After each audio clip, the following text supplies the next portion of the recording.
بسم اللہ الرحمن الرحیم۔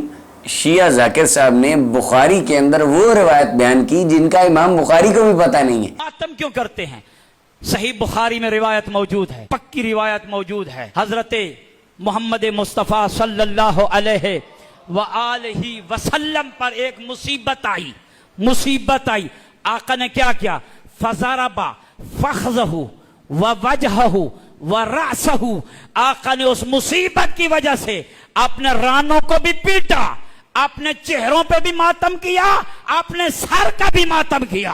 اب پتہ چلا سر پہ ماتم کرنا یہ بدعت نہیں ہے، سنت رسول ہے۔ پوری دنیا کے بخاری کے تمام نسخوں کے کسی ایک نسخے میں بھی وہ روایت سرے سے موجود ہی نہیں ہے جو جناب نے بیان کی۔ عبارت بھی خود ہی گھڑ ڈالی، واقعہ بھی خود ہی گھڑ ڈالا، کتاب بھی خود ہی گھڑ ڈالی۔ در حقیقت یہ خیمے کے پیچھے سے کوئی آواز آئی ہوگی جو آپ کو شبہ لگا کہ امام بخاری نے ایسی حدیث لکھی ہے۔ بخاری میں ایسی کوئی حدیث موجود نہیں ہے۔ ہاں بخاری میں نہیں ہے لیکن نہج البلاغہ میں ہمیں ایک حدیث ضرور ملی ہے۔ یہ میرے پاس نہج البلاغہ ہے اور یہ دار الحدیث القاہرہ کی مطبوعہ ہے۔ اب اس میں مولا علی رضی اللہ تعالیٰ عنہ کا صحیح فرمان بک سامنے رکھ کے آپ کو پڑھ کے میں سنانے لگا ہوں۔ یہ صفحہ نمبر 431 ہے۔ مولا علی رضی اللہ عنہ فرماتے ہیں من ضرب یدہ علی فخذہ عند مصیبتہ حبط عملہ، جس بندے نے مصیبت کے وقت اپنی ران پر ایک تھپڑ بھی مارا بطور ماتم، اس کا سارا عمل برباد اور تباہ ہو گیا۔ نیچے تعلیق میں حاشی میں کہتے ہیں ای حرم من ثواب اعمالی، اس کے اعمال کا ثواب سے وہ بندہ محروم ہو گیا۔ فکأنہا بطلت، اس کا عمل ہی برباد اور تباہ ہو گیا۔ یعنی زندگی کی نیکیاں تو دور، جو کام نیکی میں طاقت لگائی اس کا بھی سرے سے اجر نہیں ملے گا اگر ایک تھپڑ بھی ماتم ہی نیت سے اپنی ران پر مارا۔ جو ران پر تھپڑ مارے اس کے پلے نیکی نہیں ہے، تو جس نے کمر چھین لی ہو اس کے نامہ اعمال میں کیا ہوگا یہ ذاکر صاحب خود اندازہ فرما سکتے ہیں۔ اور حضرت سیدنا علی المرتضیٰ رضی اللہ تعالیٰ کا دوسرا قول صفحہ 311 کے اوپر ہے ومن کلامہ لہ علیہ السلام قالہ وہو یلی غسل رسول اللہ صلی اللہ علیہ وسلم والتجہیز، اس کے اندر آپ فرماتے ہیں لولا انک امرت بالصبر، یا مولا علی پاک فرماتے ہیں یا رسول اللہ صلی اللہ علیہ وسلم اگر آپ نے صبر کا حکم نہ دیا ہوتا وَنَهَيْتَ عَنِ الْجَزْعِ، رونے پیٹنے سے ماتم سے منع نہ کیا ہوتا لَأَنْفَضْنَا عَلَيْكَ مَعْشُونَ، ہم اپنے سر کا پانی خالی کر دیتے، اتنا روتے آپ کے وصال پر۔ تو مولا علی رضی اللہ عنہ نے حضور علیہ السلام کے وصال پہ ماتم نہیں کیا اور بتایا کہ آقا دو جہاں صلی اللہ علیہ وسلم کی تعلیمات ہیں کہ رونا پیٹنا حضور نے منع کیا ہے۔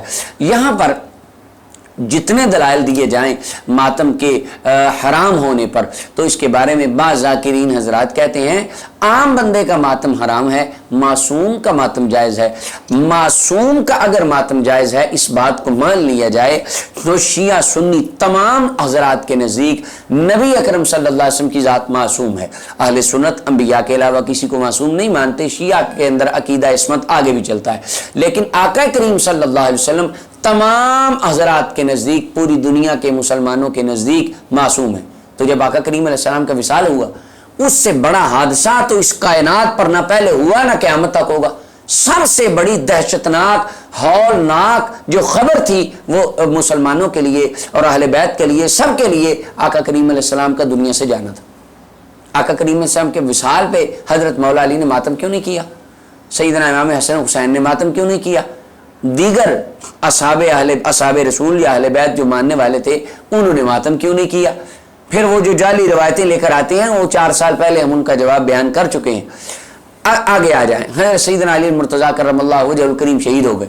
اہل تشیع عقیدے کے مطابق مولا علی معصوم ہے، تو جب مولا علی پاک شہید ہوئے حضرت امام حسن و حسین نے ساری زندگی سیدنا علی المرتضیٰ کے وصال پر جب وہ دن آتا تھا وہ ماتم کیوں نہیں کرتے تھے؟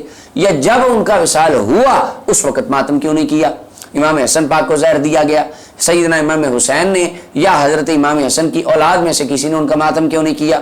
امام حسین رضی اللہ تعالیٰ عنہ آپ 60 ہجری میں کربلا معلیٰ میں شہید ہو گئے۔ تقریباً 94 ہجری میں سیدنا امام زین العابدین رضی اللہ عنہ کا وصال ہوا۔ امام زین العابدین رضی اللہ عنہ ساری زندگی کربلا کے بعد امام حسین پاک کی یاد میں ماتم کیوں نہیں کیا؟ وہ ایک اپنا ذاکرہ خاتون بیان کریں کہ نعوذ باللہ امام زین العابدین نے دیوار میں اپنا سر مارا، پھاڑ لیا، ناک کی ہڈی توڑ لی، یہ بدترین جھوٹ ہے امام زین العابدین پر۔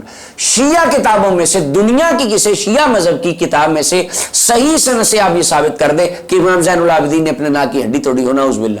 یہ تو یہاں پاکستان کے لوگوں کی گڑی ہوئی باتیں ہیں جو آپ کو سنائی جاتی ہیں۔ امام زین العابدین کے بعد آگے چلیں، امام باقر، جعفر صادق، موسیٰ کاظم، علی رضا، محمد تقی، علی نقی، امام حسن عسکری تک 11 اماموں تک کسی ایک نے ساری زندگی ماتم کیا کیا؟ یوں انہوں نے کہا قمیضیں اتارو، لائن بناؤ، چھریاں پکڑ لو، اپنے اوپر چلاؤ۔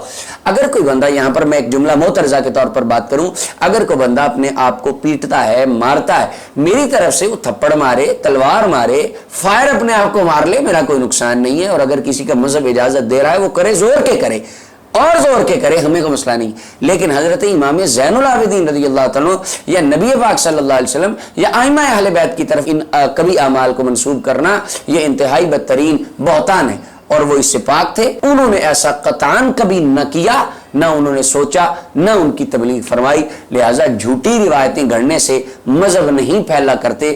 یہ اللہ اور اللہ کے رسول کی فرمانبرداری کے ذریعے ایک انسان اللہ تعالیٰ نے بنایا ہے، اگر کوئی بات عقل سلیم کے مطابق، فطرت کے مطابق، دین کے مطابق کی جائے، خواہ کسی بھی مذہب کا بندہ ہو، اس کو اٹریکٹ ضرور کرے گی۔ ایک مرتبہ دل میں خیال جو ہے یہ ضرور آئے گا کہ یہ بندہ بات کر رہا ہے، ٹھیک کر رہا ہے۔ ماننا یا نہ ماننا یہ ہر بندے کی اپنی مرضی ہے۔ اللہ کے نبیوں کو رب تعالیٰ نے یہ منصب نہیں دیا تھا کہ آپ نے گن پوائنٹ پہ لوگوں کو منوانا ہے، بلکہ فرمایا محبوب آپ نے پہنچانا ہے۔ تو انبیاء اور ان کے متبعین، صحابہ، اہل بیت، تابعین، ائمہ، سب کا یہ کام تھا تبلیغ کو پہنچانا۔ اگر کوئی بندہ مانے فبہا، نہ مانے اس کی اپنی مرضی ہے۔ رب کریم ہمیں فریب اور دروغ گوئی سے بچائے اور اپنے محبوب اور اپنے پیاروں کی صحیح راہ پر چلائے۔